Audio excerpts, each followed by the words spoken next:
The airlock cycled with a vacuum pop and a mechanical sigh, revealing a single figure amidst the lowering ramp. Human, female, adolescent, and unremarkable by most galactic standards, at least until one read her file.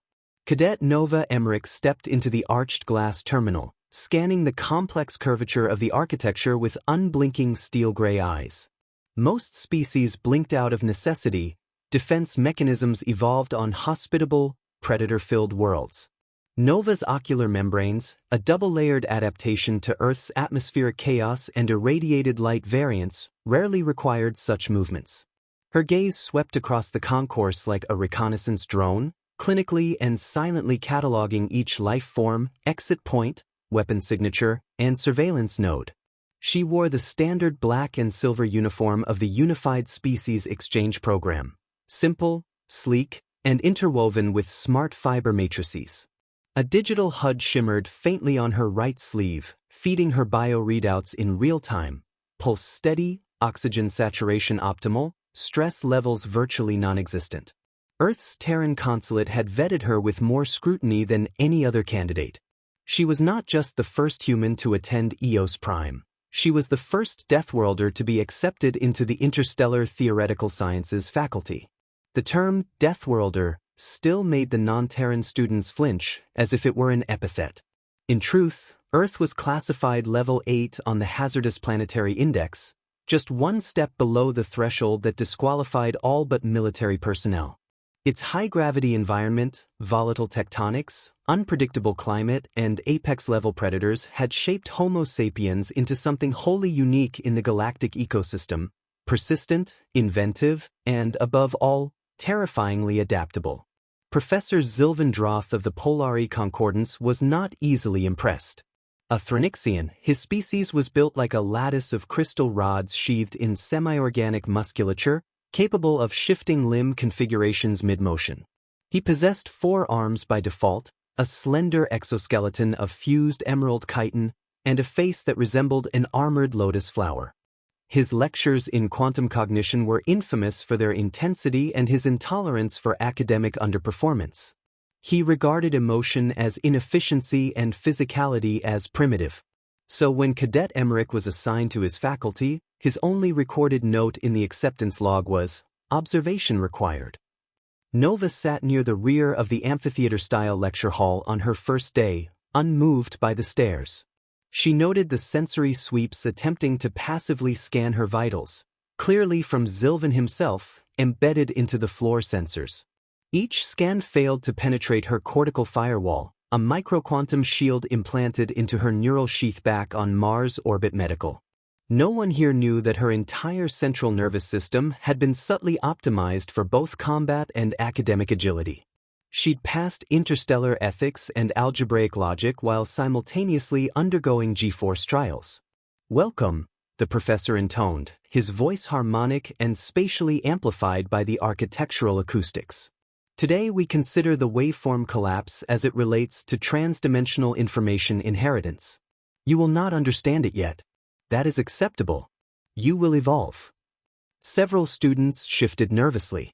One xenophilic botanist from Mao, 9 had already begun vibrating his upper mandibles in a stress reflex. Nova took notes not with her tablet, but by mental impulse. Her synaptic link stored everything in a locked lattice within her memory cortex. She could recall each phrase down to the phonon modulation. What fascinated her wasn't the lecture, it was the professor's arrogance. It echoed in every fractal modulation of his posture. By the 3rd week, Sylvan had begun issuing passive-aggressive challenges. He targeted her with paradoxes, theoretical pitfalls, and logic sequences meant to confuse or trap those unfamiliar with multi-frame thought. She responded with silence, only blinking when absolutely necessary, her responses delivered in precisely calibrated counterlogic. One day, the professor projected a problem so complex it required a triquantum feedback array to model it. The hall dimmed as the equations flooded the holographic dome. Wave functions spun, probability cones split, dimensions folded back on themselves. He gestured toward her with one elongated limb. "Cadet Emmerich, perhaps you would be so kind as to enlighten the class." How does one reconcile the feedback symmetry across a collapsing probability threshold when the reference frame is rotating non-linearly through an n-dimensional Hilbert space? The hall was silent. Even the Avaxi twins, a duo of biosymbiotic AI constructs from the Livani cluster, paused their constant stream of whispered telemetry. Nova didn't rise. She didn't move at all, save for the subtle twitch of her left index finger. Her answer, transmitted through the desk's neural interface, reshaped the problem in less than 2 seconds.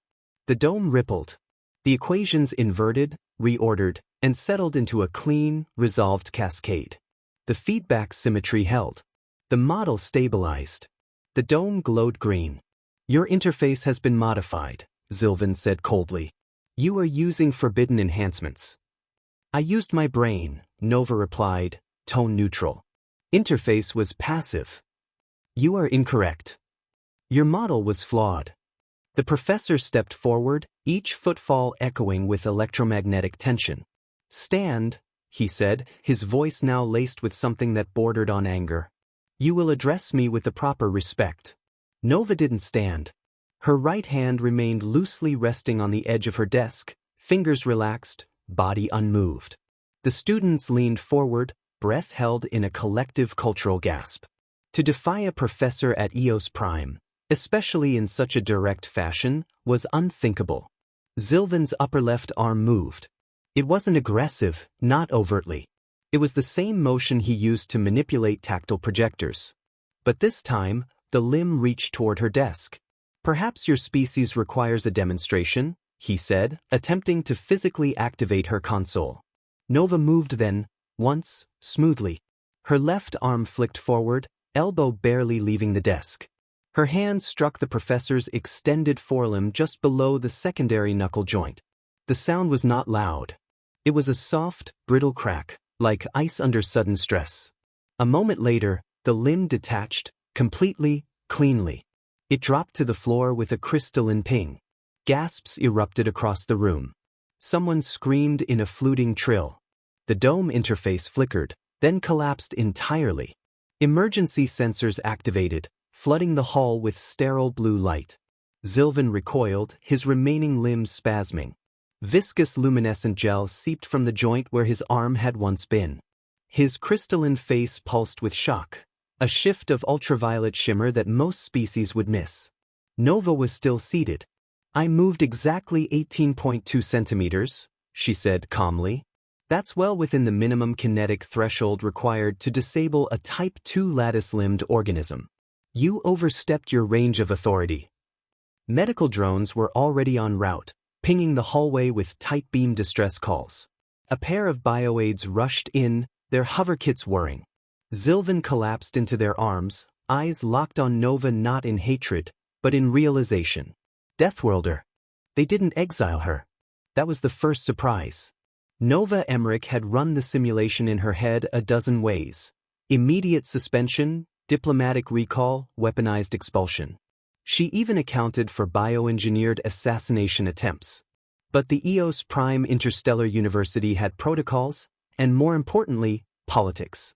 What happened to Professor Zilvendroth had been recorded from 27 different angles, all of which confirmed her response was both proportional and defensive.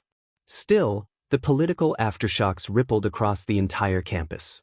Nova could feel the eyes on her as she moved, some wary, some reverent, many uncertain.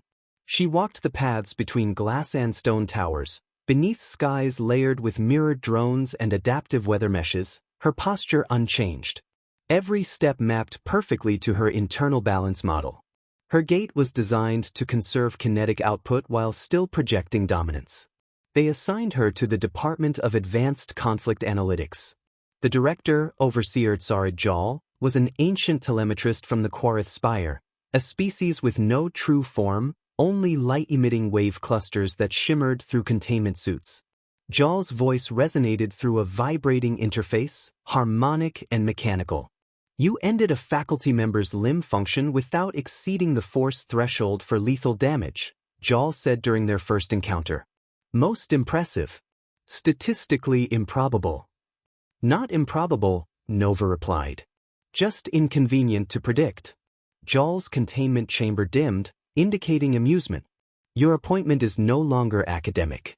Welcome to Applied Theory.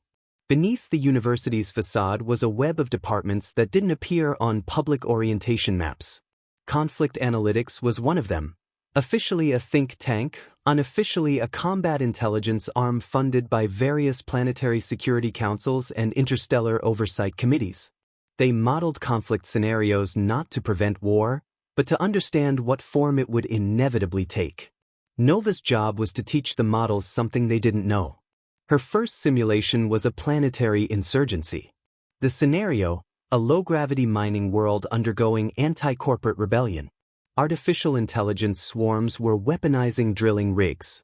Civilian casualties were low, but infrastructure loss was catastrophic. The other analysts suggested orbital lockdown. Some recommended viral code disruption. One species advocated psychological collapse via cultural saturation, drown the rebels in off-world consumerism.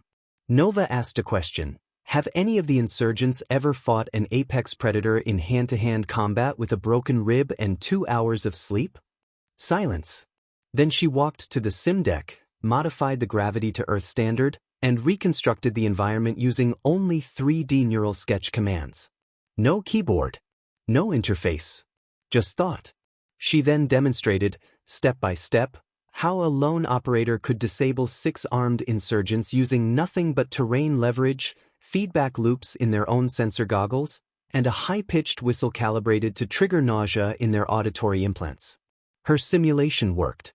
The model updated.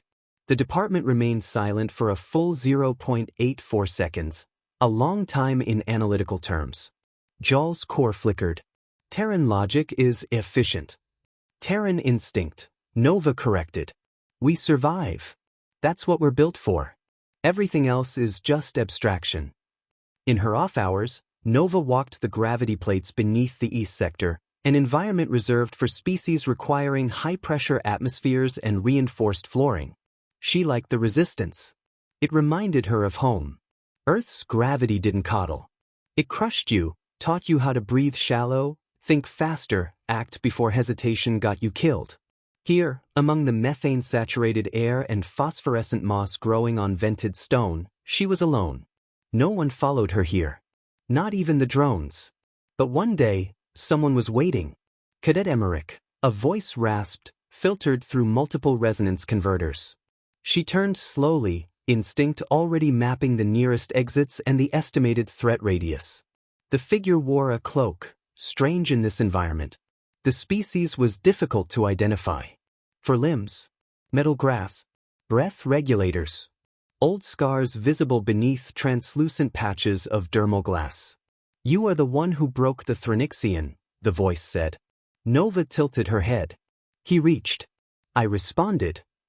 He was 3 classes above you in cognitive rank. He failed to assess a risk. The figure stepped closer. What if I reached now? Nova didn't blink. I don't think you want to find out. The pause. Then, laughter. Dry, mechanical, echoed through a damaged amplifier.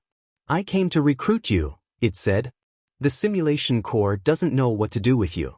Your presence invalidates their models. We have a use for that. I have clearance, Nova replied. What division? The figure extended a data crystal. It shimmered with an encryption pattern she didn't recognize. A hybrid protocol, half military, half something else. She took it, scanned it, and read 2 words. Feral Edge. The name wasn't listed in any university directory. Meet me in Dock Bay 11, the figure said.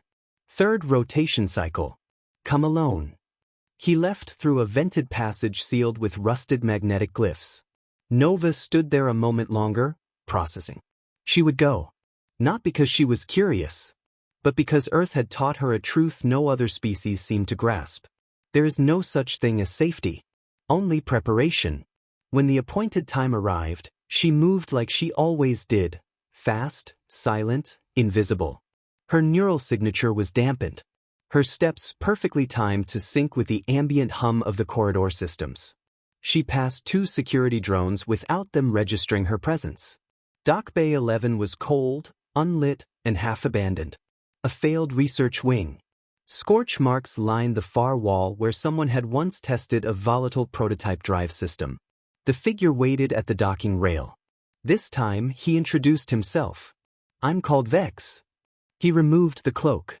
Beneath it, he was heavily augmented, half flesh, half carbon skeleton, eyes replaced by swirling data clusters. A mercenary, maybe. Or something older. "What is Feral Edge?" Nova asked. Vex smiled. A rare expression among his kind. "It's where the rules break. It's where the universe forgets to keep the lights on.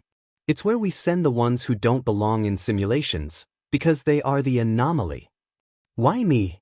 "You solved a trans-dimensional logic trap while suppressing a physical reaction. You shattered a professor's limb like snapping a toothpick, and you did it without emotion. Without violence. You're calibrated for chaos, but you choose discipline." He paused. "You're what every warfighter fears, someone who knows exactly how strong they are and never has to prove it." Nova considered the implications. "And what would I be doing?" Vex handed her a datapad. On it, a list of operations: destabilized asteroid habitats, rogue AI constructs evolving beyond containment, planetary intelligences going feral. "I've handled chaos before," she said. "Not like this," Vex replied. She stared at the list. Then looked up. "I'll need gravity weights. And a real sparring room." Vex laughed again. "Welcome to Feral Edge." She left that night. No farewells. No regrets. But Nova Emmerich was a Deathworlder. She was born for it. Character relationship. Feral Edge wasn't a division. It was a disavowed hypothesis wrapped in plausible deniability and hidden beneath a dozen bureaucratic acronyms. Nova learned this the moment her ship exited hyperspace and translated into orbit around Varn Delta, a shattered moon tethered to a dying gas giant. The installation wasn't marked on any stellar maps. No satellites. No signal beacons. The structure was built into the moon's fractured crust like a parasite hiding in bone. Vex stood beside her in the cockpit of the dropship. No one finds this place unless they're supposed to. Or unless they're already dead. Nova adjusted the synthetic webbing of her pressure suit. "So which one am I?" "Ask again after your first sortie." The docking clamps engaged with a seismic clang. Artificial gravity surged as the hangar decompressed and realigned to accept them. As the outer doors peeled open, Nova's HUD registered no familiar life signs, just fluctuations, biosignature anomalies, and EM patterns inconsistent with known civilizations. She'd expected weapons, officers, perhaps a chain of command. What she found was silence. The interior of the facility was built from repurposed ship hulls, reactor coils, and alloys that didn't appear on any civilian materials database. Black steel and red glimmering polymers snaked along the corridors like a serpent's spine. At the entrance, a single phrase was etched into the wall in over a dozen languages, most of which were classified. "Do not simulate what you cannot contain." Her quarters were utilitarian. One bunk. One reinforced locker. One desk made of pressed asteroid metal. She dropped her bag, synced her neural HUD to the local net, and received her first operation briefing within minutes. Operation: Vesper Lock. Location: Decayed Biosphere Station, Eltari Rift Threat Level 5.3, Evolving Unknown Mission Objective, Containment, Intelligence Retrieval Assigned Team, Solo, Probationary Field Test. "Solo?" she asked aloud. Vex's voice crackled through her comm. "Welcome to the Edge. You want backup, bring your own." She reviewed the file twice. The target was a defunct terraforming station orbiting a brown dwarf star. Its crew had gone dark 3 cycles ago. Last known transmission was a garbled data burst containing only one legible word: awake. No distress beacon. No follow-up. Just static. Her ship, the Basilisk, was a modular dropcraft outfitted with neural response controls. It responded to her intent more than her hands. No crew. No AI. Only her. The journey to the Eltari Rift took 6 hours in real space. Long enough to meditate. Short enough that the dread didn't sink in. Nova watched the station grow in her viewport, lopsided, failing, spinning on a broken axis. Its solar arrays were bent inward like bones snapped at the joint. No lights. No movement. She docked manually. The airlock protested with a metallic screech, clearly never intended to open again. Her first breath inside was filtered through 4 layers of purification. Even then, her suit warned of lingering neurotoxins, old biotech gone stale. The walls were covered in growths, flesh-colored vines with embedded tech spores pulsing faintly. The lighting flickered with organic rhythm, like the walls themselves were breathing. She moved slowly, each step calibrated, each scan sweeping for motion. "Crew manifest," she muttered. A flicker. 10 life signs. Faint. Dispersed. Human genetic markers corrupted with unknown protein chains. Nova activated a pulse scan. The map lit up, and something else lit up with it. Movement. 3 corridors over.